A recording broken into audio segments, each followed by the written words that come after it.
어, 반갑습니다. 최병학입니다. 오늘 이렇게 와서 앉아 계시는 분들이 이 자리에 서서 강연을 하셔야 되는데, 제가 이렇게 스타트를 끊어가지고 굉장히 두렵고 또 떨립니다.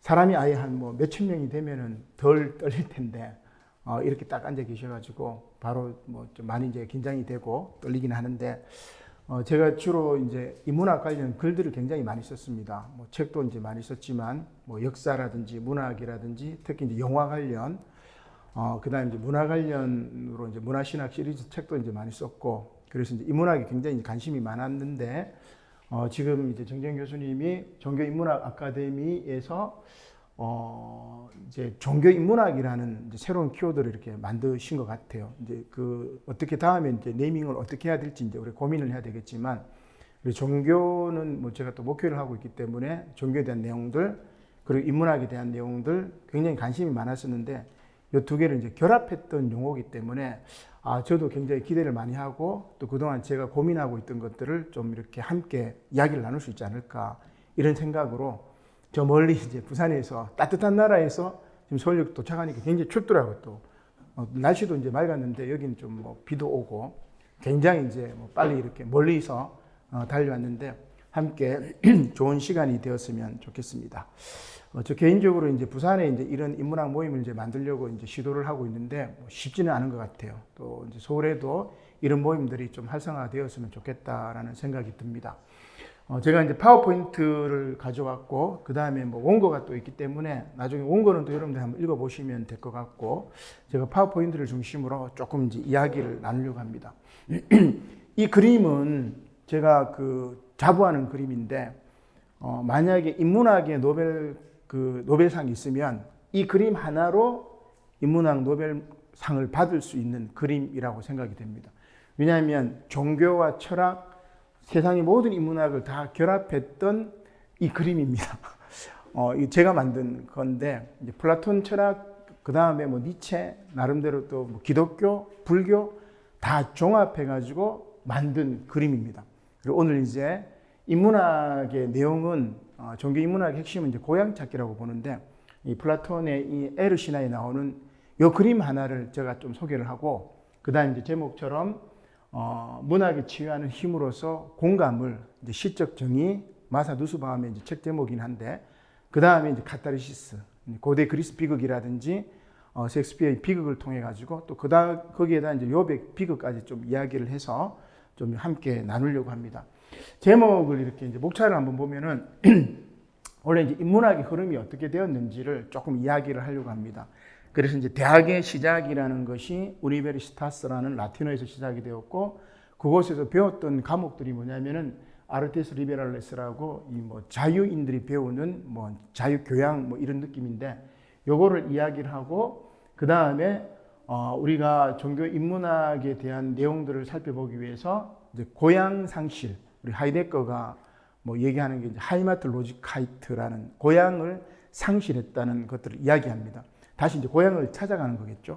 이걸 통해 가지고 제가 이제 종교 인문학의 핵심들을 한번 좀 제안을 하고, 그리고 고향을 찾기 위해서 영화하고 연결을 하면서 조금 이제 이야기를 하려고 합니다. 나중에 이제 제가 핵심적으로 얘기할 거는 인문학의 치유 가능성, 문학의 시적 정의와 카타르시스, 그리고 마지막으로 이제 종교 인문학의 과제를 조금 제안하는 이제 첫 시간으로 하고, 또 다음 시간에 종교와 과학, 그 다음에 종교와 철학, 우리 아까 헤겔 이야기를 하셨는데, 우리 또 헤겔 전공자가 오셔가지고 또 이렇게 연결이 되지 않을까.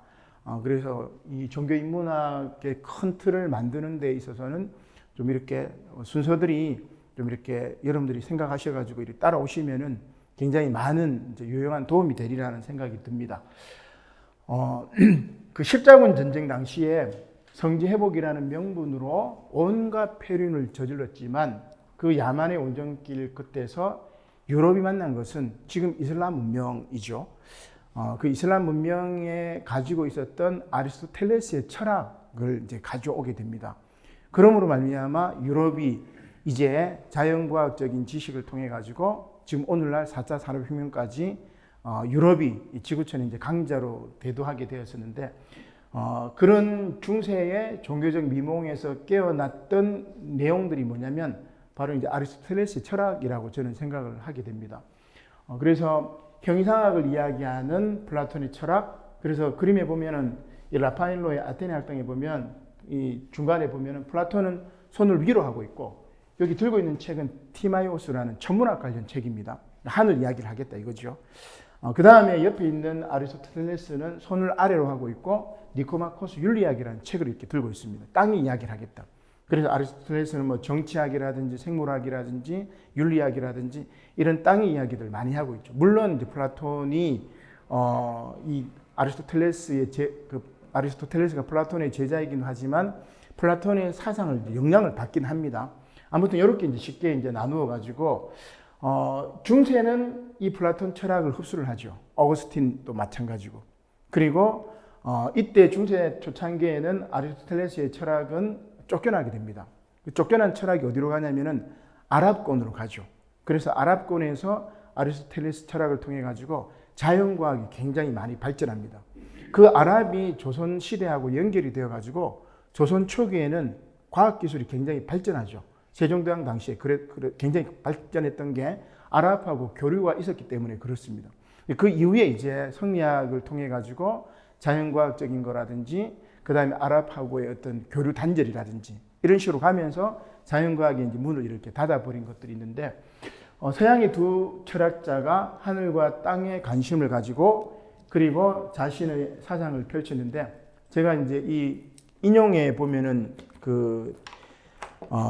이 정도전의 이야기를 이제 인용을 했었는데 1월 성신은 하늘의 문이요 산천초목은 땅의 문이요 시서예학은 사람의 문이다라는 이야기를 합니다. 그래서 어떻게 보면은 1월 성신은 어떻게 보면은 플라톤의 어떤 뭐 관심 분야라고 할 수 있겠고, 그 다음에 산천초목이라든지 시서예학은 아리스토텔레스의 이제 관점이 아닐까. 우리 이제 선조 중에 정도전이 이런 큰 스케일로 이렇게 보내주었고, 여기에 나오는 인간의 문의가 바로 인문학이라고 볼 수 있고, 그런 인문 정신이 바로 되어야만이 여기 보면은 인문이 그 도를 얻으면 시서예학의 가르침이 천하에 밝아서 일월성이 순조롭게 행하고 만물이 골고루 다스려진다. 그런 이야기를 합니다. 이제 그런 주제를 가지고 지금 계속 한번 이야기를 해보도록 하죠. 380년경에 데오도시우스 황제에 의해서 기독교가 로마의 국교로 인정이 됩니다. 방금 이야기했던 것처럼 아리스토텔레스 철학은 금소로 인정이 되어 가지고 유럽 기독교권에서는 읽히지 못하죠. 그래서 우리 그 움베르토 에코의 장미의 이름을 보면은 이 영화로도 나와 있는데 아리스토텔레스의 희곡론 코메디 이걸 읽으면 그 책 밑에 독을 발라가지고 이 책을 넘길 때 침을 바르잖아요. 그러면서 이제 다 죽게 되어서 살인 사건이 발생하고 그 범인을 찾는 이제 그런 이야기인데 그 아리스토텔레스의 희곡론이 이제 금서가 되었다는 것을 통해 가지고 우리가 중세 때는 아리스토텔레스 철학이 금서라는 것을 이렇게 알 수가 있습니다. 이렇게 아랍권에서 꽃을 피웠던 아리스토텔레스의 자연 철학이 유럽으로 이제 번역이 되어서 새로운 사상이 되죠. 그게 르네상스라고 이야기를 할 수 있습니다. 그 속에서 나는 누구인가? 라는 물음을 가진 사람들이 등장했고 방랑하는 지식인들이 생겼고 이들 속에서 개인이 깨어났고 근대적 개인의 맹아가 뿌리 내리기 시작했던 것이 바로 그 시대라고 할 수 있습니다. 이때 이제 이런 분위기를 가지고 이제 태동한 것이 뭐 이렇게 좀 나이브하게 이야기하자면 바로 이제 대학이라고 할 수 있는데 열정의 집합, 공부에 대한 열망으로 들끓는 사람들의 모임이 바로 대학이라고 할 수가 있습니다. 그걸 우리가 이제 뭐라고 이야기하냐면 우니베르시타스라고 얘기를 하는데 뭐 유니버시티의 그 어원이 되죠. 조합 공동체입니다. 건물이 아니고 지금 오늘 우리들처럼 삶의 열정, 진리에 대한 고민을 가진 사람들이 모여가지고 뭐 카페든 광장이든 거리든 뭐 하숙집이든 모여가지고 함께 토론하고 거기에 앞선 선생이 있으면 불러가지고 함께 나누었던 것들이 대학의 시작이었고 이때 가르쳤던 내용이 뭐냐면 인문 교양 과목 아르테스 리베랄레스라고 할 수 있습니다.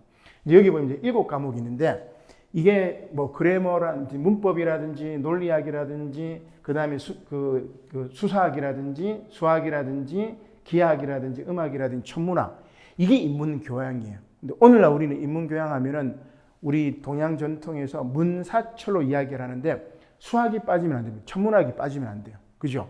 그 다음에 기하학이 빠지면 안 돼요. 저는 이제 그걸 보면서 이 종교 인문학의 문제라기보다는 인문학의 문제가 인문과학하고 자연과학하고 나누는 것이 문제가 아닐까라는 생각이 듭니다. 자연과학적인 기본적인 상식 위에 인문학이 서게 되면 엉뚱한 소리를 하지 않는데 오늘날 종교도 마찬가지고 인문학도 마찬가지고 자연과학적인 사유, 최근에 이제 양자역학이라든지 이런 사유를 보면은 우리가 생각하는 인문학적인 사유가 비슷해요. 다음 시간에 아마 또 그런 과학에 대한 이야기를 이제 하실 텐데 저는 이제 그렇게 생각합니다. 그래서 이 아르테스 리베랄레스 이 7과목에 대한 내용들이 충실히 이제 쌓여진 다음에 법학이든 철학이든 신학을 하게 되면 제대로 된 인문학, 제대로 된 종교 인문학, 제대로 된 종교, 제대로 된 학문을 할 수 있지 않을까 이런 생각을 해보게 됩니다. 그래서 오늘 종교의 위기는 인문교양이라는 기초가 없기 때문에 발생하는 위기고 이단들도 마찬가지 종교인들 중에 정말 상식적으로 통하지 않는 사람들이 많이 있는데 그들에게 바로 이러한 아르테스 리베랄레스 기본 교양이었기 때문에 그렇지 않을까라는 생각을 해보게 됩니다. 자, 이렇게 이제 서론을 한번 이야기를 하고 그러면 종교 인문학에 대한 이제 내용들을 제가 고민을 했던 내용이 뭐냐면 인문학과 종교의 핵심, 즉 종교 인문학의 핵심은 저는 이제 고향 찾기라고 생각을 합니다.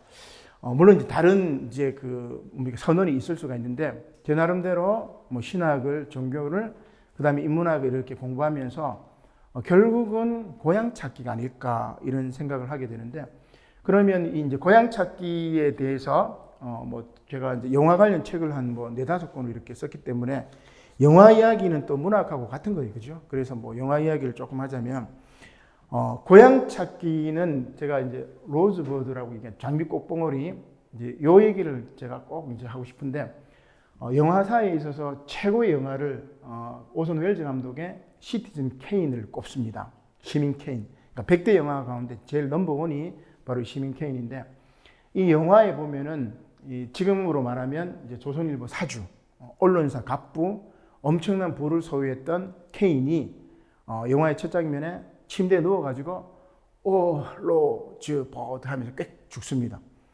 그러니까 엄청난 부자이고 권력을 가졌던 밤의 대통령인데 이 케인이 죽으면서 했던 말이 로즈버드니까 이 로즈버드가 뭔지 찾는 게 바로 이 영화입니다. 계속해서 로즈버드를 찾는. 그래서 가장 잘 만든 영화가 로즈버드를 찾는 영화이기 때문에 다른 모든 영화도 그 영화의 로즈버드를 찾으면은 영화를 제대로 읽는 겁니다. 그래서 결국 알고 보니까 로즈버드는 뭐냐면 케인이 어린 시절 타고 놀던 눈썰매 상표 이름이 로즈버드였던 거예요. 그러면 케인이 이 영화의 핵심은 뭐냐면 케인이 온갖 부와 명예와 권력과 이런 것들을 다 누렸지만 결국은 죽을 때가 되니까 뭘 생각했냐면 어릴 때 뛰어놀던 그 고향을 생각한 거죠. 그 로즈버드가 뭘 상징하냐면 고향을 상징하는 겁니다. 저는 그러면 이 로즈버드 고향 찾는 것 이게 이 시티즌 케인에서 나오는 핵심이면 인문학도 결국 고향 찾는 거 아니겠느냐. 우리 종교도 마찬가지예요. 그죠? 결국은 고향을 찾는 거고 영화도 고향을 찾는 거고 모든 것들은 다 고향을 찾는 게 아닐까 이런 생각을 하게 되죠. 그럼 로즈버드 이제 이야기하니까 제가 영화 이야기를 해서 좀 그렇긴 한데 로즈버드는 영화에 나오는 핵심 사물입니다. 그래서 아까 케인 이야기를 할 때 보면은 이 눈썰매라고 이야기를 했죠.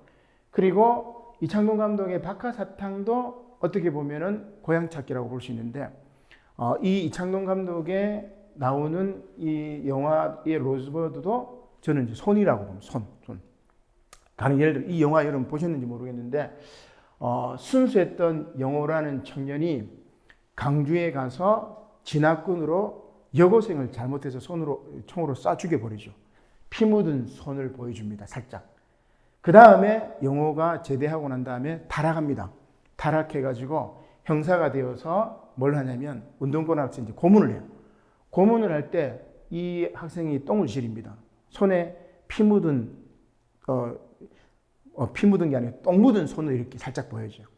그 다음에 영혼은 이제 계속해서 살아가죠. 돈을 받는 손, 뭐 옆집 뭐 여자를 희롱하는 손. 그러다 결국은 순수했던 박하사탕 시절에 그 순수함을 찾기 위해서 나 돌아갈래 하면서 기찻길 앞에서 이렇게 자살하는 그런 장면인데, 결국 순수했던 손이 타락하는 그 내용이고, 결국은 영어도 돌아가고 싶은 것은 순수했던 고향으로 돌아가는 것. 그러니까 인문학은 영화도 마찬가지고 순수했던 그 시절 고향으로 돌아가는 거다. 종교 인문학도 마찬가지. 고향으로 돌아가는 거다. 이렇게 생각을 해볼 수 있습니다. 그 로즈버드 얘기해서 저는 참 이 영화 갖고 얘기하는 게 더 이제 흥이 나는데, 아무튼 이 김지훈 감독의 밀정이라는 거는 핵심은 뭐냐면, 여기 로즈버드는 발가락입니다. 실제로 이제 김상옥을 독립투사 김상옥을 이제 모델로 해서 했던 건데, 영화에는 이제 김장옥으로 나오지만 처음에 김장옥이 이 친일파였던 송광호가 이제 쫓아오는 거죠. 그리고 총에 맞아가지고 발가락이 잘립니다. 그 발가락을 친일파였던 송광호가 계속 가지고 있어요. 영화의 마지막에 얘가 이 송광호가 이제 친일파에서 독립투사로 바뀌면서 친일파를 암살하면서 그 발가락을 이렇게 보여줘요. 그래서 이 발가락이 딱 2번밖에 안 나오지만 이 영화를 끌어가는 핵심 키워드 포인트라고 할 수 있겠죠. 이게 이제 로즈버드입니다. 그래서 어떤 사물이든 사건이든 핵심을 파악하는 능력. 그래서 로즈버드를 찾게 되면은 우리가 이제 뭐 본질을 이제 잘 파악할 수 있겠죠. 뭐 발가락이고, 괴물은 제가 그 봉준호 감독의 영화에 보면 항상 비가 내비, 그리고 항상 굴이 있습니다. 우리 괴물도 마찬가지, 살인의 추억도 마찬가지고, 마두도 마찬가지고, 항상 비와 굴이 내리는데, 제가 그 논문에도 그렇게 썼는데, 봉준호 감독은 비와 굴을 통해서 비굴한 한국인의 초상을 굉장히 잘 보여줘요. 굉장히 잘 보여줍니다. 그런 게 그래서 굉장히 단순하죠. 우리 그 기생충에도 보면 비가 나오기도 하고, 반지하를 굴처럼 이렇게 묘사하기도 하고, 너무 단순한 이제 이 로즈버드라고 이야기를 할 수가 있습니다. 자, 이렇게 로즈버드를 통해 가지고 고향 찾기가 종교 인문학이라면, 뭐 이건 이건 좀 제가 생략을 하도록 하고, 결국 종교 인문학의 핵심은 고향을 찾는 건데, 스포츠의 야구도 마찬가지죠. 야구. 그래서 미스터 코라는 영화를 보게 되면은 거기에 우리 변희봉, 요번에 이제 돌아가셨는데, 이 변희봉 선생님이 주인공 웨이웨이 할아버지로 나오면서 야구에 대한 정의를 내립니다. 야구는 홈, 집에서 출발해서 다시 1루, 2루, 3루, 그리고 다시 홈으로 돌아오는 경기. 그 얘기 딱 듣고, 야, 이 야구야말로 정말 인문학적인, 인문학의 핵심을 보여주는구나, 뭐 그런 생각을 했었는데, 지금 이제 고향으로 돌아가셨겠죠. 어떻게 보면 이제 하늘나라로 이제 가셨던 것 같은데, 이게 인문학의 본질이고, 그러면 서양의 최고의 고전은 뭐냐면 호메로스의 일리아드하고 오디세이입니다.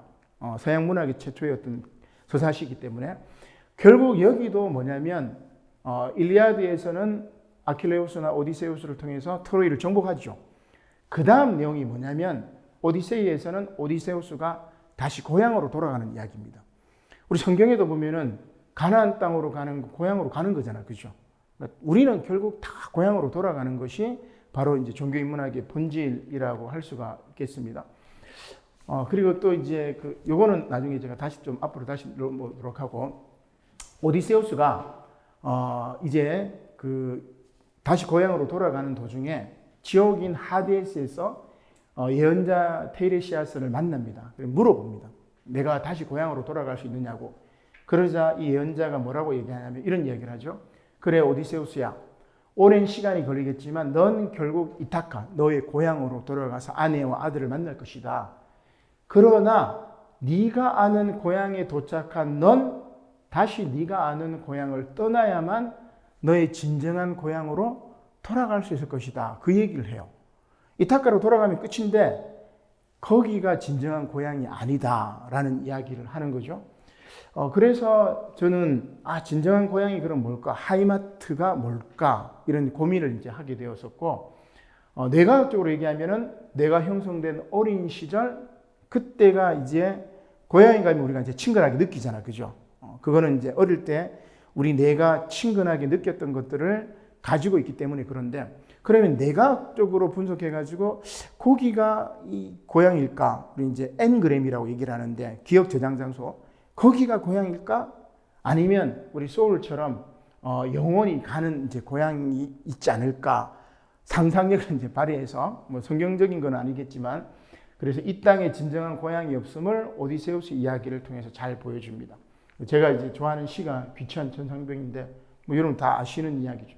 나 하늘로 돌아가리라 새벽 기도하다 하면 쓰러지는 이슬 더불어 손에 손을 잡고, 나 하늘로 돌아가리라, 그리고 이 아름다운 이 세상 소풍 끝내는 날 가서 아름다웠더라고 말하리라, 이런 이야기를 합니다. 그러니까 지금 잠시 세상을 떠나서 잠시 이 땅에 와서 살다가 다시 이제 고향으로 돌아가는 거죠. 실낙원을 했으면 다시 낙원으로 돌아가는 거. 이게 기독교 형이상학의 큰 틀이고, 그 다음에 오디세우스 이야기를 통해서 보았던 고향 찾기가 종교 인문학의 핵심, 종교의 핵심, 인문학의 핵심이다. 그렇게 이제 보는데, 이거를 이제 뒷받침해주는 철학 이론이 뭐냐면 바로 우리 플라톤의 이야기라고 할 수가 있습니다. 그래서 이제 그 철학을 전공한 사람들은 이 에르 신화의 그 깊은 뜻을 잘 모르더라고요. 저는 플라톤 철학의 이 국가론을 통해 가지고 정의란 무엇인가 뭐 이 정도 이야기를 우리가 알고 있지만, 더 깊은 이야기가 바로 이 10권, 마지막 10권에 보면은 에르 신화 이야기가 나옵니다. 자, 그래서 제가 이제 여기 에르 신화 이야기를 뭐 인용을 해왔는데, 여기 보면 우리 3페이지에 보면 각주 3번에 제가 국가론 책을 가져오지 않았기 때문에 여기 아예 인용을 했습니다. 소크라테스가 이제 뭘 이야기하느냐면 이런 이야기를 합니다. 제가 한번 읽어보겠습니다. 3페이지 각주 3번에 에르의 이야기란에 그는 전사했네. 그리고 열흘 후에 그의 시체가 발견되었지. 땅에 묻으려고 고향으로 운반해 갔네. 그 후 12일 만에 일어난 이야기라네요. 에르는 누구냐면 그리스 병사입니다. 전쟁에 나가서 죽었어요. 그래서 그 에르를 사람들이 이제 화장을 하려고 하는데 죽었던 에르가 다시 깨어납니다. 깨어난 다음에 내가 본 천국 뭐 이런 얘기를 하는 거예요. 그 얘기가 지금 플라톤 국가론에 나와 있습니다. 지금 제가 번역된 거를 인용한 건데, 자, 그의 말은 이러했네.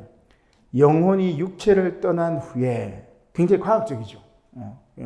나중에 다시 이야기하겠습니다. 그는 다른 많은 영혼과 함께 길을 떠나 드디어 어떤 이상한 곳에 도착했네. 그곳에는 대지에 2개의 구멍이 나란히 뚫려 있고, 대지에 2개의 구멍이, 이 그림에 보시면 2개의 구멍이 대지에 뚫려 있고, 자, 제가 이걸 보고 그린 그림입니다. 이 맞은편의 하늘에도 2개의 구멍이 뚫려 있었다네. 그 그림 보이시죠? 그죠? 2개의 구멍, 땅에 2개의 구멍, 하늘에 2개의 구멍. 자, 그 다음 이 하늘과 땅의 2 구멍에는 재판관들이 앉아 있었는데, A, 지금 3명의 재판관이 이렇게 앉아 있습니다. 모이라. 그 다음에 그들은 그곳으로 오는 사람들을 차례로 재판해서 판결을 내린 후에 의로운 사람에게는 그 판결 내용을 기록한 표지를 앞에 달아 오른쪽으로 승천하게 하고, 오른쪽 위쪽. 이 성경 마태복음 28장입니까? 나오죠. 그죠? 양의 무리, 뭐 염소의 무리 얘기를 하는데 바로 이 이야기입니다. 오른쪽 위쪽으로 승천하게 하고 부정한 자는 왼쪽으로 땅에 내려보내도록 했네.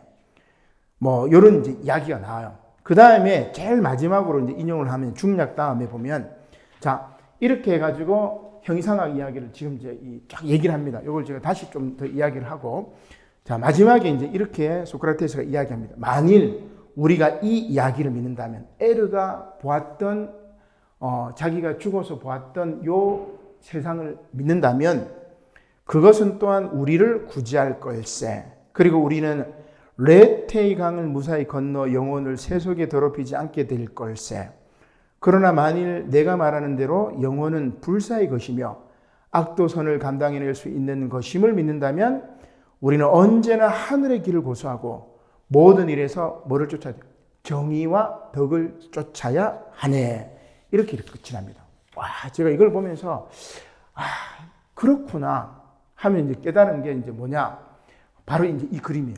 그래서 L 신화에는 이 정도 형이상으로 나오지만 파이드로스라든지 파이돈이라든지 다른 플라톤 저서를 보면은 조금 더 이제 보충을 할 수가 있습니다. 요거를 이제 보충해가지고 제가 논문으로 썼던 건데, 정말 기대하기는 노벨 인문학상이 있어서 제가 이 그림 하나로 상을 받았으면 좋겠다. 뭐 이런 생각을 하는데, 여러분 설득이 되는지 한번 보시죠. 자, 그러면 여기 이제 이렇게 보면은, 제가 요 내용이 아주 중요하기 때문에 제 논문에 나왔던 것들을 이제 쭉 인용을 해놨는데, 여러분 각주에 보면은, 몇 번에 나와 있냐면, 각주가 아니고 내용에다 제가 이렇게 쓴 것 같아요. 4페이지 한번 보면서 한번 이야기를 하죠. 자, 우리가 죽게 되면, 여러분 한번 죽어보셨는지 모르겠는데, 죽으면 우리의 영혼이 긴 통로를 향해서 쫙 빠져나갑니다. 그거는 과학적이에요. 왜냐하면 영혼은 중력의 영향을 받지 않습니다. 그죠? 영혼은 중력의 영향을 받지 않기 때문에 죽고 난 다음에 영혼은 뭐예요? 쫙 빠져나간다기보다는 지구가 자전을 하고 공전하기 때문에 엄청난 속도로 가요. 우리는 지금 중력 때문에 이렇게 서 있지만 영혼은 중력이 있기 때문에 쫙 빠져나가죠. 그게 이제 어디로 갈지는 모르겠어요. 우주 공간으로 갈지. 그러니까 원소의 차원으로, 원자의 차원으로 떨어져 버리면 우리는 사라지는 게 아니잖아요. 그죠? 사라지는 게 아니에요. 우리가 뭐 화장을 하고 다 재가 되어도 그 원자의 차원에서는 우리의 구성 요소들은 원자의 차원에서 남아 있습니다. 저 우주로 나가든지 아니면 지구에 있든지 뭐 이렇게 해가지고 우리는 사라지지 않는데, 아무튼 영혼이 죽으면 긴 통로를 통해서 쫙 빠져나가요.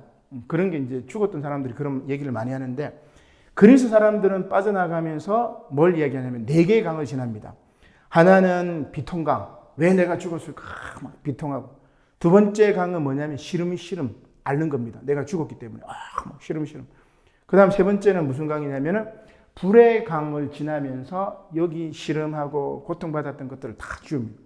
마지막 네 번째 강이 무슨 강이냐면 그 유명한 레테의 강을 다 지나요. 다 잊어버리는 거죠. 내가 죽은 것도 잊어버리고 다 잊어버리고. 망각의 강을 딱 지나가죠.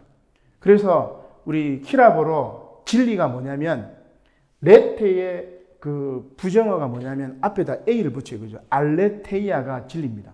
그러면 그리스 사람들은 진리가 뭐냐면 비망각하는 거. 잊어버리지 않는 게 진리예요. 그러면 이 사람들이 뭘 잊어버리지 않아야 되느냐?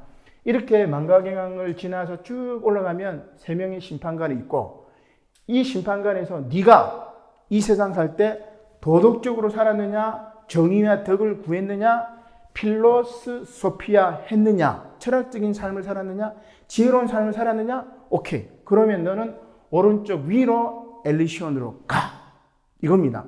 그 다음 네가 이 세상 살면서 도덕적으로 살지 못하고 그리고 지혜를 사랑하지 않고 악하게 살았느냐? 그러면 너는 왼쪽 밑으로 가되 스틱스 강을 지나서 하데스가 있는 타르타로스로 가. 이게 심판입니다.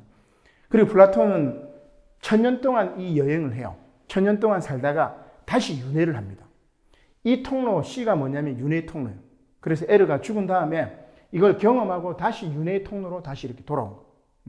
그래서 에르가 내가 본 사후 세계를 쭉 이야기를 한 거고, 그래서 우리의 뭐 옛날에 종교 뭐 이상한 사이비들이 보면 내가 본 천국에 뭐 금도 있고 뭐 다이아몬드도 있고, 그게 절대 아닙니다. 여기 나온 것처럼 내가 이 세상 살면서 도덕적인 삶을 살았거나 지혜로운 삶을 살았을 때 우리는 엘리시온으로 이제 가는 거예요. 엘리시온.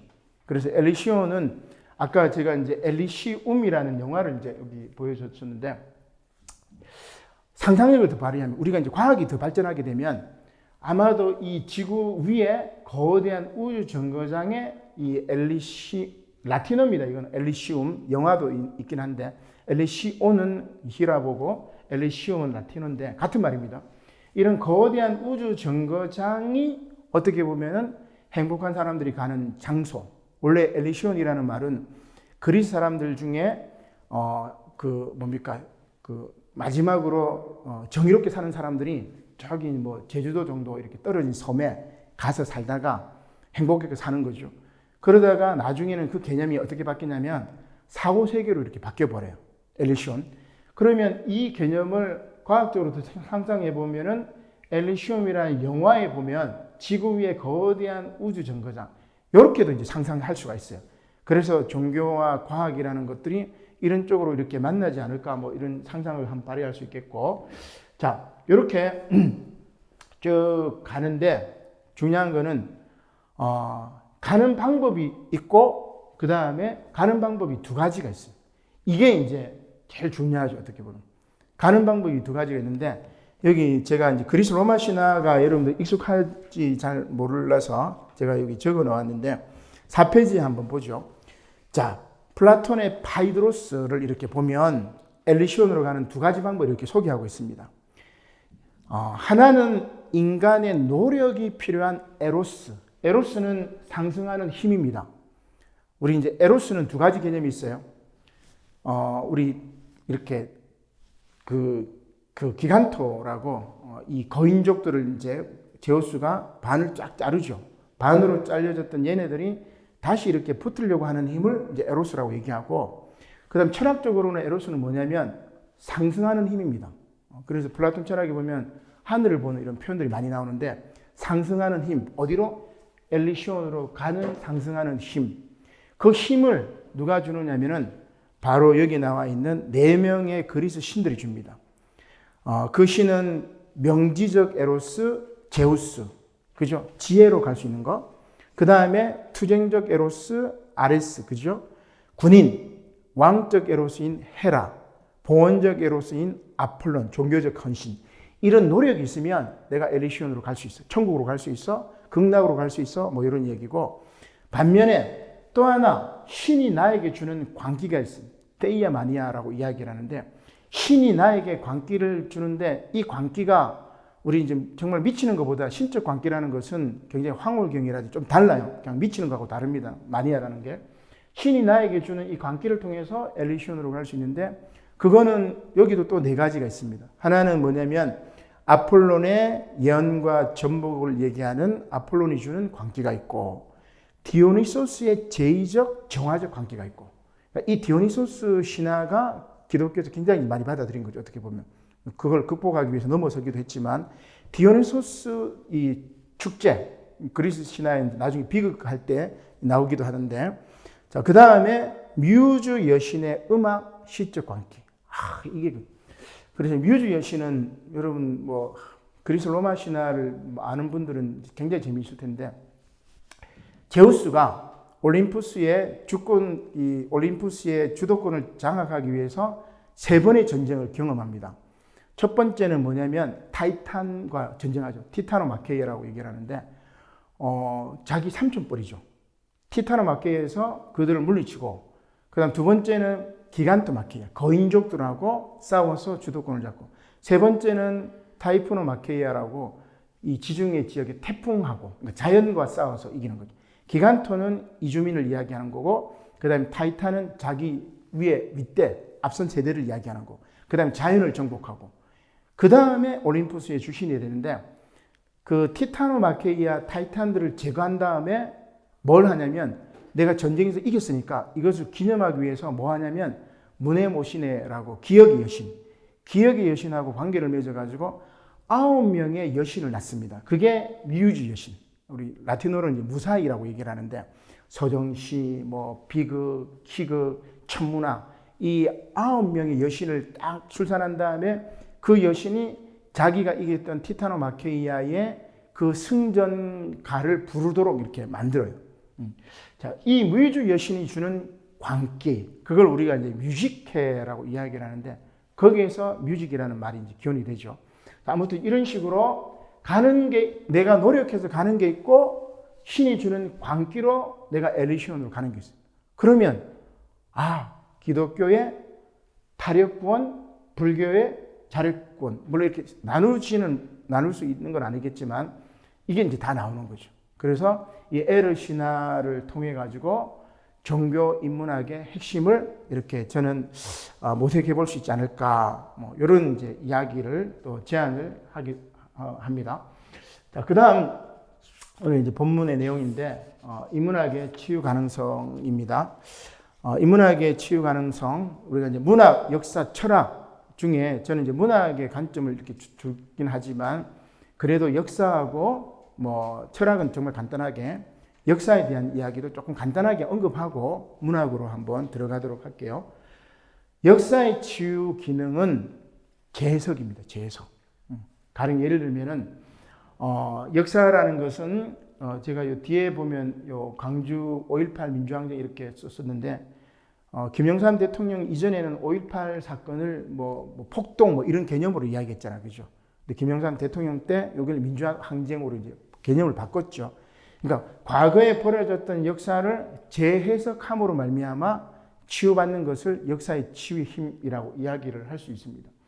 그러면 역사에 대한 내용들은 재미있는 내용인데 단군 신화를 이렇게 보면 단군 신화가 문헌으로 기록된 것이 언제냐면 일현 스님의 삼국 유사에서 문헌으로 기록되죠. 일현 스님의 연도가 언제냐면 1206년경에 태어났으니까.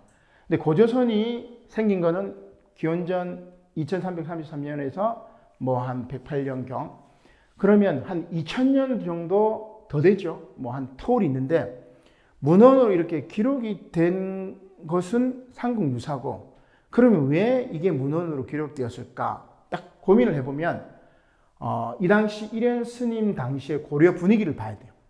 그때 고려는 몽골의 동생 나라였고 그 다음에 최신 무신 정권이 아주 나라를 엉망으로 만들었던 적이 있었고 그 다음에 신라 부흥운동, 고구려 부흥운동, 백제 부흥운동이 막 펼쳐집니다. 그때 이 고려의 지도층들이 뭘 생각했냐면 이렇게 통합 이데올로기를 하나 만들어야 돼요. 그죠? 그 통합 이데올로기를 만드는 고민하에서 저기 북방 쪽에서 내려오는 구전설화 가운데 단군 이야기를 통해 가지고 이거를 가지고 우리 한반도를 하나로 고려를 하나로 묶을 수 있겠구나. 통합 이데올로기죠. 그러면 과거의 객관적인 사실이 뭔지는 우리가 알 수 없지만 오늘 이 현재 상황 속에서 과거의 사건을 재해석해 가지고 만들어내는 거죠. 이게 역사라고 할 수 있습니다. 그래서 실제로 이제 우리 역사학을 공부할 때 레오폴드 폰 랑케 같은 경우는 사실 그 자체를 이야기합니다. 그 당시 이제 프로이센 국가가 막 역사를 막 자기 마음대로 위조하는 거예요. 팩트가 이건데 국왕 마음대로 막 바꿔버려. 그래서 이 랑케가 역사의 아버지인 랑케가 역사는 사실 그대로를 기술하는 거라고 이야기하지만 더 나아가서 우리가 잘 알고 있는 에드워드 카 같은 경우는 역사란 것은 현재와 과거의 대화라고 이야기를 하죠. 지금 우리가 이제 역사 전쟁을 또 보는 거죠.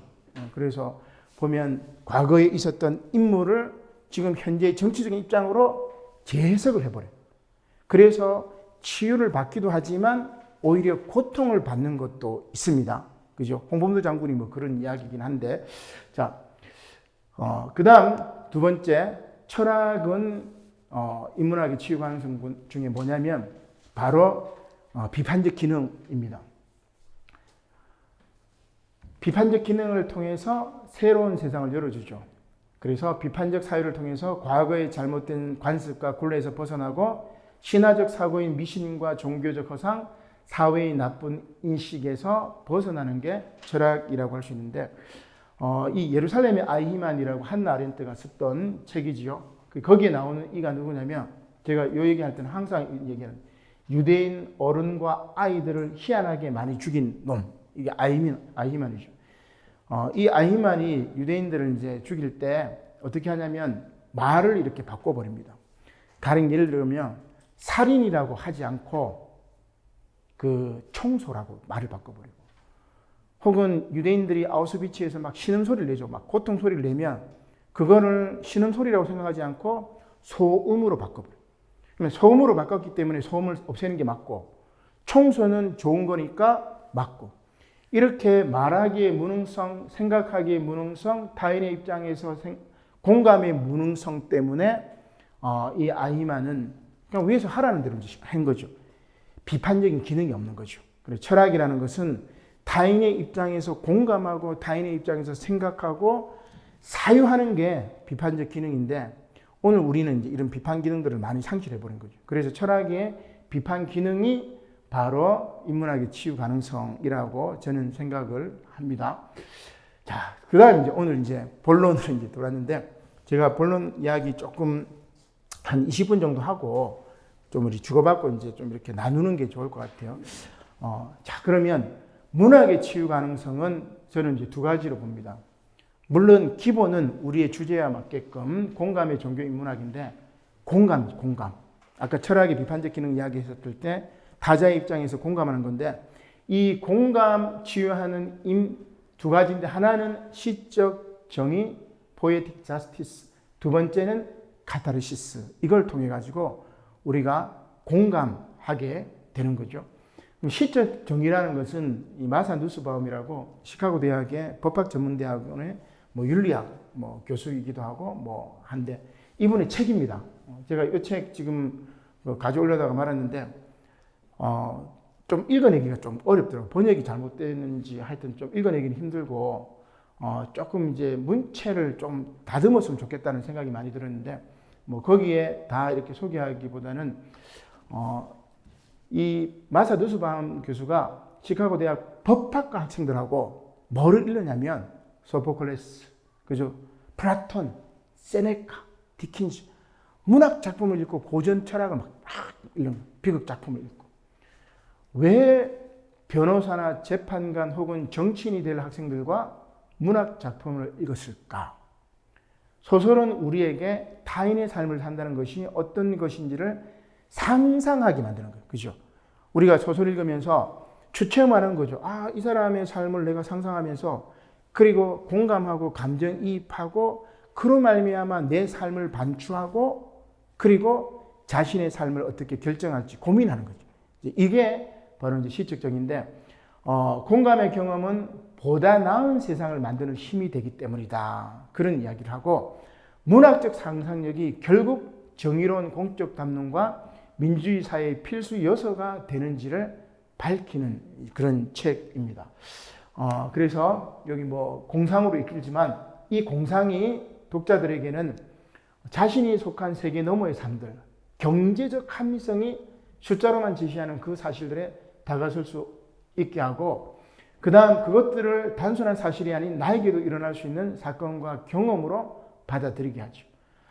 이게 바로 마사 누스바움 교수의 이제 이야기인데 제가 각 주에 한번 사건을 하나 인용을 한 게 있습니다.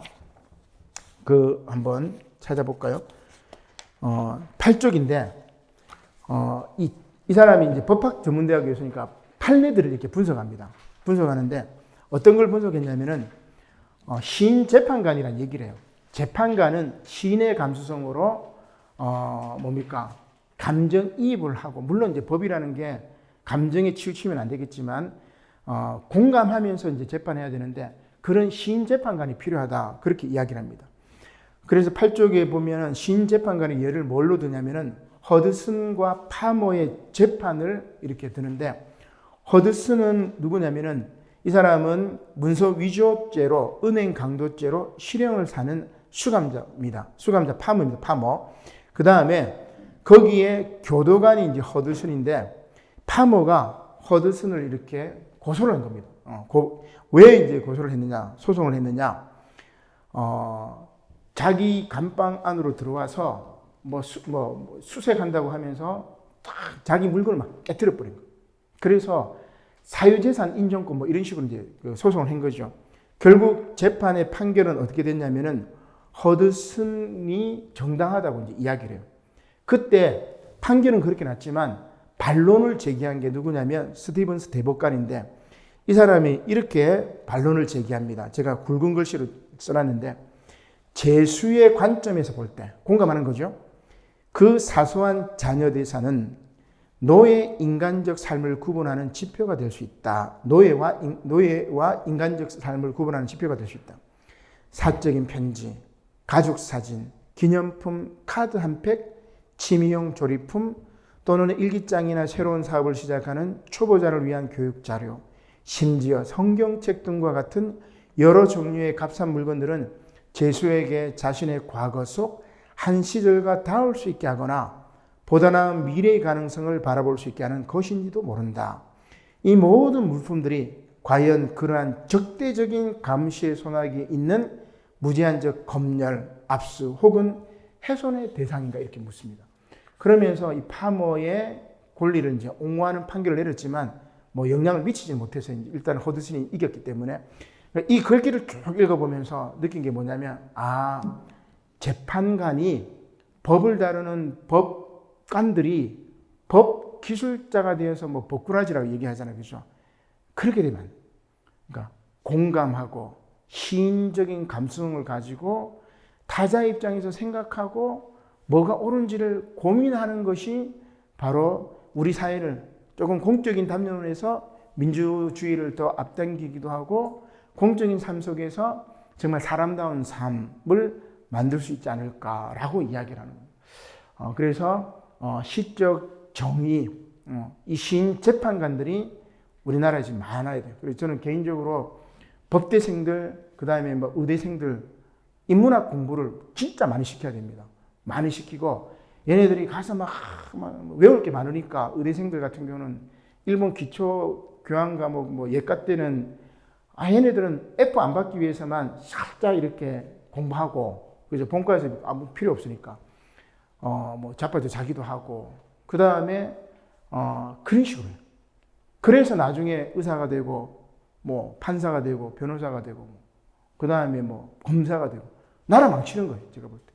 그러니까 오히려 법관 이제 그 의사라든지 그 다음에 이 법관들은 철저하게 인문학 교육 시키고 아까 에르신한테 얘기 나온 것처럼 뭡니까? 필로소피아, 지혜를 사랑하고 그 다음에 도덕적인 삶 기본이 안 돼 있으면 너희들이 외웠던 지식 갖고 법으로 이렇게 하고 뭐 기술 갖고 이렇게 의술을 펼치는데 아무 소용 없습니다. 차라리 그런 거는 많아봤자 더 도움이 안 되고 철저하게 인문학 교육을 시켜야 되지 않을까라고 이제 생각을 하는데 학교 시스템들이 행정이 이제 그렇게 이제 되진 않죠. 어떻게 보면. 자, 요게 시적 정의고 두 번째는 카타르시스입니다. 카타르시스는 뭐 여러분 잘 아시는 것처럼 아리스토텔레스의 비극론에 나오는 감정의 순화라고 이야기할 수 있는데 제가 이제 문학 이야기를 이제 하기 위해서 이제 뭐 이렇게 문학 이야기를 지금 쭉 하려고 합니다. 세계 이제 3대 비극 작가가 있어요. 그리스의 3대 비극 작가인데 서양 철학, 서양 문화는 그리스에서 시작했다고 생각해요. 저는. 그래서 그리스에는 비극도 시작이 되었고 그리스 수학, 그 다음에 하다못해 올림픽, 그 다음에 그리스 철학, 그 다음에 그리스 민주주의, 뭐 그리스에서 모든 것들이 시작되었다고 이렇게 봅니다. 비극도 마찬가지. 그리스에서 시작이 됐는데 3대 비극 작가들의 작품, 대표적인 작품하고 이름을 제가 이렇게 적어놨는데 제일 처음은 아이스킬로스. 이 사람은 대표적인 작품이 뭐냐면 결박당한 프로메테우스. 프로메테우스는 흙으로 인간을 빚어가지고 만든 창조주입니다. 그런데 이 프로메테우스의 동생 에피메테우스가 어리석게도 신들이 준 모든 이 재능들, 능력들을 새나 뭐 다른 짐승들에게 다 줘버려가지고 줄 게 없습니다. 그래서 프로메테우스가 생각한 게 뭐냐면 이 벌거숭이 인간들이 살아갈 수 없어. 발톱도 없지, 날개도 없지, 사나운 이빨도 없지, 털도 없지. 그래서 제우스의 불을 훔쳐가지고 인간에게 이렇게 준 거죠. 그 대가로 간을 쪼아 먹히는 형벌을 이렇게 받게 되는데 그럼 여기 비극의 원인이 뭐겠습니까? 비극의 원인, 프로메테우스의 비극의 원인은 신에게 저항한 거죠. 그게 비극의 원인. 자, 두 번째, 소포클레스의 오이디푸스 왕은 뭐냐면 그 당시 테바이에 코로나 바이러스로 감염이 돼가지고 막 사람이 막 죽어가는 거예요. 그래서 사람들이 왕에게 찾아옵니다. 오이디푸스 왕에게 찾아와가지고 왕이시여, 지금 코로나19 때문에 우리가 죽어가고 있는데 이 전염병을, 이 감염병을 어떻게 해결해야, 이 테이레시아스에게 신탁을 물어보니까 어떤 놈이 자기 아버지를 죽이고 자기 어머니와 결혼했어. 이 놈을 처단하지 않으면 이 감염병은 사라지지 않아. 그래서 오이디푸스 왕이 그 놈을 찾는데 하나하나 단서를 이렇게 추적하다 보니까 결국은 자기였던 거죠. 뭐 잘 아시는 내용인데. 그러면 이 오이디푸스 왕의 비극은 원인은 뭐냐면 바로 신탁입니다. 오이디푸스가 태어났을 때 너는 네 아버지를 죽이고 네 어머니와 결혼할 것이다. 그 신탁을 받아가지고 오이디푸스의 부모가 얘를 이제 버리는 거, 죽이라고 했는데 나중에 이제 하인이 죽이지는 않고 이제 버렸는데 나중에 양치기가 얘를 키웠고 뭐 이런 게 돼요. 스핑크스의 비밀을 풀고 나중에 지혜로운 사람이니까 자기가 라이오스 왕이 죽은 다음에 남은 그 부인하고 결혼을 하고 테바의 왕이 되었던 이제 그 내용인데, 여기에 소포클레스의 오이디푸스 왕의 비극의 원인은 신탁입니다. 신탁. 자, 그러면 비극의 원인이 하나는 신에 정한 것, 하나는 신탁 때문에, 요 두 개 원인하고 세 번째 3대 비극 작가 세 번째 유리피데스의 메데이아는 비극의 원인이 다릅니다. 그 차이를 여러분 잘 보셔야 되는데, 하나는 뭐냐면 이 메데이아는 황금 모피를 찾아 떠났던 아르고호의 영웅, 우리 지금 반지 저항이 이 모티브를 가지고 이제 이야기됐는데, 황금 모피를 찾아 떠났던 이 이아손이 그 황금 모피를 메데이아가 자기 아버지로부터 훔쳐가지고 이아손에게 줍니다. 그래서 메데이아를 데리고 이제 떠나는 거죠. 조강지처죠, 어떻게 보면. 나중에 이 이아손이 고린도에 가가지고 고린도 왕이 자기 딸하고 결혼하라고 얘기를 하니까 혹해가지고 결혼을 하면서 메데이아를 이제 내치는 거죠, 어떻게 보면. 조강지처를 내쳤을 때 메데이아가 뭘 하냐면은 그래 하면서 복수를 하겠어 하면서 이 고린도 공주도 죽이고 자기 사랑하는 두 아들도 죽여버립니다. 그러면 이 비극의 원인이 뭐죠? 질투의 감정. 근데 최근에는 제가 보니까 이 메데이아를 질투로 자기 아들을 죽였던 잔인한 여성으로 분석하면 안 된다. 명예라고 얘기해요. 티메라고 이야기를 하는데, 명예. 명예롭게 살아야 되는데 명예를 이아손이 더럽힌 거죠. 그래서 명예가 훼손이 되었다고 생각해서 복수를 한 것으로 이렇게 보더라고요. 저는 이게 더 해석이 이제 맞다고 생각하는데, 명예든 질투든 이 메데이아의 비극의 원인은 뭡니까? 명예하고 질투 둘 다 감정이죠. 그러면 앞에 나와 있는 이 두 비극의 원인하고 이 비극의 원인하고 차이가 나죠. 이 두 비극의 원인은 외적 비극이고 여기는 내적 비극. 비극의 원인이 바깥에 있거나 내 안에 있거나 그 차이입니다. 문학에서 가장 위대한 문학 작품을 이렇게 보면 외적 비극이 아니라 내적 비극. 그래서 4대 비극 작가 중에 한 명이 누구냐면 바로 셰익스피어이죠. 그리스 3명, 그 다음에 영국의 셰익스피어까지 합쳐서 4대 비극 작가인데, 셰익스피어의 4대 비극이 아닌 건 여러분 뭐겠습니까? 맥베스, 오델로, 햄릿, 리어 왕, 로미오와 줄리엣. 4대 비극이 아닌 것은 제목이 없는 거. 로미오와 줄리엣. 그죠? 우리가 알고 있는 가장 비극적인 작품인데 로미오와 줄리엣이, 왜 로미오와 줄리엣이 4대 비극에 해당이 되지 않을까? 감정? 비극의 원인이 어떻게 되죠?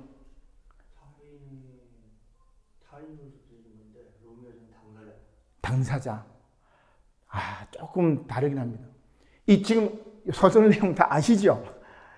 저는 옛날에 이제 학생들 가르칠 때 이 비극 읽히면서 이걸 가지고 너희들이 영상을 만들어라. 그리고 연기는 발연기도 해도 되는데 대사는 제대로 이렇게 막 컨닝해서 읽든지 읽으라고. 굉장히 아름다운 문체로 되어 있기 때문에 뭐 내용을 제가 다 이야기하는 그렇고, 맥베스의 비극의 원인은 뭐죠? 맥베스가 장군이었지만 뭐가 되고 싶어요? 왕이 되고 싶어 해가지고 마침내 덩컨 왕을 죽이고 자기가 왕이 되지만 결국은 맥베스에 의해서 제거됩니다. 왕이 되고 싶어하는 욕망 때문에 결국 비극이 생기는 거죠. 오셀로는 아름다운 데스데모나 이 아내에 대한 질투의 감정, 물론 이 부관이었던 이아고가 세치어로 계속해서 마님이 지금 누구하고 바람 핍니다 얘기를 하니까 이 흑인 장군이었던 오셀로가 그 기에 넘어가가지고 막 데스데모나 목을 쫄라 이제 죽여버리는데, 이거는 결국 질투라는 감정 때문에 비극이 벌어진 거고, 햄릿은 뭐죠? 사느냐 죽느냐 이것이 문제로다. 햄릿은 뭡니까? 그렇죠. 그렇게도 볼 수 있는데 우유부단한 거. 너무 우유부단. 살든지 죽든지 둘 중에 하나만 해야 되는데 얘는 계속 막 우유부단해. 복수를 연기하죠. 그래서 자기 이제 삼촌이 자기 아버지를 죽이고 자기 어머니가 결혼했잖아요, 그죠? 클로디우스 왕입니까? 이 삼촌을 이제 죽일 기회가 있었는데 이 삼촌이 기도하는 중이에요. 그래서 기도하는 중에 이놈을 죽이면 천국 갈 거니까 복수를 또 유예하고 굉장히 우유부단하죠. 그래서 서양 문학에서 이 햄릿하고 반대 인물이 있어요. 행동만 하는 사람. 행동. 그렇죠. 달려라 돈키호테. 얘는 행동을 먼저 하는 행동형, MBTI E형입니까? 그 다음에 햄릿은 행동은 안 하고 계속 생각합니다. 우유부단함 때문에 비극이 생기고, 리어 왕은 딸이 셋입니다. 저도 딸이 셋인데 막내가 제일 아버지를 사랑해요. 근데 아첨하는 말은 하지 않죠. 첫째 딸, 둘째 딸은 아버지 재산 받기 위해서 막 아첨하는 말을 하는데 이 리어 왕의 독선 때문에 자기도 고통받고 막내 딸도 죽고, 그리고 리어 왕의 독선이라는 내적 비극 요인. 그죠? 자, 맥베스는 야망 때문에, 오셀레는 질투 때문에, 햄릿은 우유부단함 때문에, 리어 왕은 독선 때문에 비극이 생겼기 때문에 이걸 우리가 다 내적 비극이라고 얘기를 하는데, 로미오와 줄리엣의 비극의 원인은 뭐죠? 얘네 둘이는 아무 문제가 없죠. 그렇죠. 가문이 문제죠. 가문이 원수이기 때문에 외적 비극. 그래서 들어가지 않는 거죠. 자, 이런 비극을 이렇게 쭉 보면은, 자, 비극의 주인공들을 쭉 보면 신, 왕, 뭐 공주, 그 다음에 여기도 보면은 장군이자 왕, 장군, 왕자, 왕. 결국 이 비극 공연을 그리스 사람들이 디오니소스 축제 때 쭉 보고, 그 다음에 섹스피어는 글로브 극장에서 노동자들이 쭉 보면서 뭐를 생각했을까요? 야, 왕도 저렇게 비극인데, 삶이 저렇고 다 죽는데, 내 비극을, 오늘 나의 아픔은 정말 아무것도 아니겠구나. 이렇게 하면서 카타르시스 해소하는 것이 바로 이제 공감의 문학의 카타르시스적인 치유 기능이다. 저는 뭐 그렇게 생각을 해보게 됩니다. 자, 그다음 그러면 위대한 비극 작품이 내적 비극, 외적 비극 이 두 가지로 나눌 수 있는데, 욥의 비극은 뭘까요? 욥의 비극은. 욥의 비극. 이거는 저도 이게 지금 굉장히 고민을 많이 하고 또 많이 했었는데, 욥의 비극의 원인은 뭐죠? 욥의 비극의 원인. 내적 비극일까 외적 비극일까 뭐 그런 차원은 아닙니다. 그죠?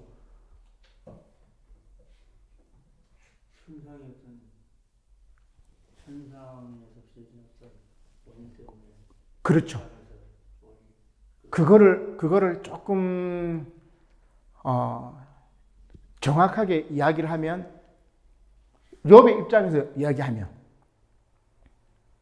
천상에서 사탄하고 하나님이 뭐 이렇게 한 거잖아요. 그죠? 그럼 욥의 입장에서 보면은 욥의 그 비극의 원인은 운명. 비슷해요. 이거를 이제 조금 세련된 문학적인 말로 저는 표현하면 뭐라고 얘기하냐면 존재론적인 비극. 이게 두 분이 구약하셨다. 물론 이제 구약 성서적으로 보면 좀 다르겠지만, 저는 이 비극 작품, 고대 그리스 비극이나 섹스피어 비극을 쭉 읽으면서 욥의 비극은 뭘까? 물론 외적 비극이죠. 뭐 천상에서 이렇게 했기 때문에.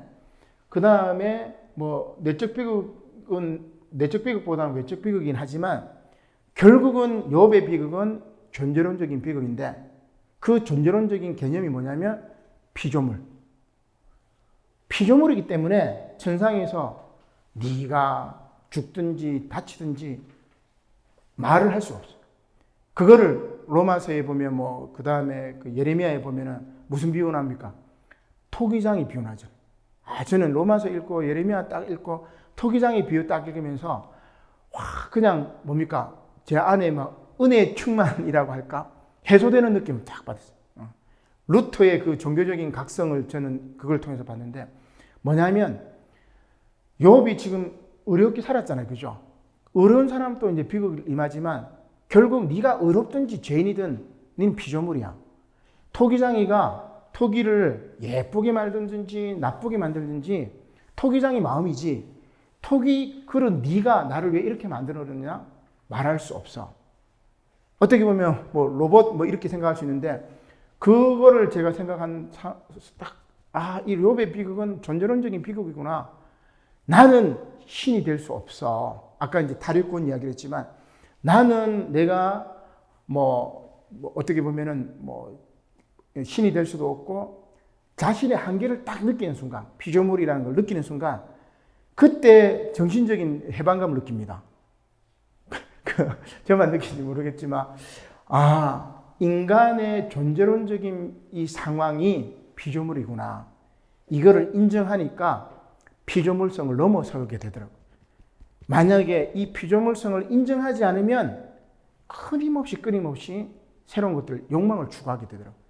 그래서 저는 이제 욥의 비극은 존재론적인 비극이다. 이렇게 생각하고 그것을 깨달았을 때 제 안에 카타르시스, 기독교식으로 얘기하면 은혜를 이제 받았다. 이렇게 생각하는데 이렇게 볼 수가 있겠습니다. 자, 그러면 이제 결론 한 5분만 이야기하고 우리 좀 하도록 하죠.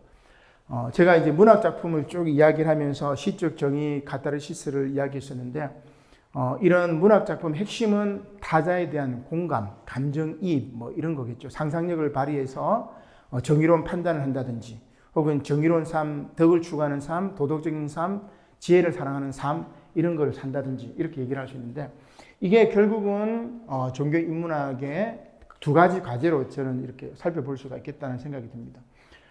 그래서 하나는 동물적으로 아주 좀 이렇게 얘기를 하고 또 하나는 세련되게 종교 인문학의 과제를 이렇게 제안을 하고 싶습니다. 그래서 이 프란츠 드발 교수의 책 가운데 내 안의 유인원이라는 책이 있는데 거기 보면은 침팬지하고 보노보 이렇게 두 가지 이렇게 유인원을 이렇게 구분을 합니다. 여기 두 개가 이제 보노보고 여기 암컷, 수컷, 침팬지, 수컷, 암컷. 이 보노보하고 침팬지하고 약간 차이는 어깨 넓이가 조금 침팬지가 좀 더 크죠, 그죠? 근데 얘네들이 어떠냐면 침팬지는 수컷 중심의 엄격한 위계 질서와 잔인한 폭력성을 갖고 있습니다. 최근에 이제 유시민 씨가 침팬지 이걸 얘기하면서 정치 연결해가 얘기를 하던데, 이 침팬지들은 공격적인 성향으로 싸움을 통해서 권력을 쟁취하고 유지하고 성적 문제를 해결하고 그래서 도살자 유인원이라고 이야기를 합니다. 반면에 보노보 얘네들은 같이 비슷하게 생겼지만 달라요. 감수성이 풍부하고 상대방을 이해하고 돕는 동료식과 역지사지 그리고 공감의 능력을 가지고 있는 게 보노보입니다. 특히 얘네들은 암컷 중심으로 자신의 권력을 유지하기 위해서 짝짓기를 통해 서로 연대하고 수컷을 경쟁. 얘네들은 이제 모계제 사회를 사는 거고 얘네들은 부계제 사회를 사는 건데 내 안에는 이 유인원의 성격 두 개 다 같이 있는 거죠. 그리고 루트식으로 얘기하면 인간은 의인이자 죄인이라고 이야기를 할 수가 있겠죠. 그래서 종교인문학의 과제를 동물적으로 얘기하면 우리 안에 보노보의 성향을 다시 일깨우는 게 필요하다라고 볼 수 있고 두 번째는 조금 세련되게 이제 제안하면 다시 이제 고대 그리스로 돌아가면 고대 그리스의 델포이 신전에 아폴론 신전에 보면 이 아폴론이 예언의 신이죠. 태양신이기도 하지만 3대 지혜가 있습니다. 너 자신을 알라. 지식에 대한 이야기죠. 그 다음 두 번째는 뭘 이야기하냐면 당신이 존재한다라는 말. 그리고 세 번째는 지나치지 않게. 저는 이제 이걸 쭉 보면서 종교 인문학의 과제는 고대 그리스의 아폴론 신전에 다 나와 있구나. 이거를 조금 세련되게 이제 이야기하면 이렇게 이야기할 수 있겠죠. 외부의 모든 문제 해답은 결국 네 안에 있다. 따라서 먼저 너 자신을 알라. 그리고 매사에 지나치지 않게 행동하라. 신이 존재함을 명심하고 네가 피조물이라는 것을 명심하고 늘 경건하게 살아라. 이게 종교 인문학의 좀 세련된 과제라고 저는 제안을 합니다. 이 정도로 제가 하고 싶은 이야기를 조금 마치고 또 서로 또 주고받으면서 또 이렇게 더 우리의 논의를 좀 확장했으면 좋겠습니다. 예, 고맙습니다.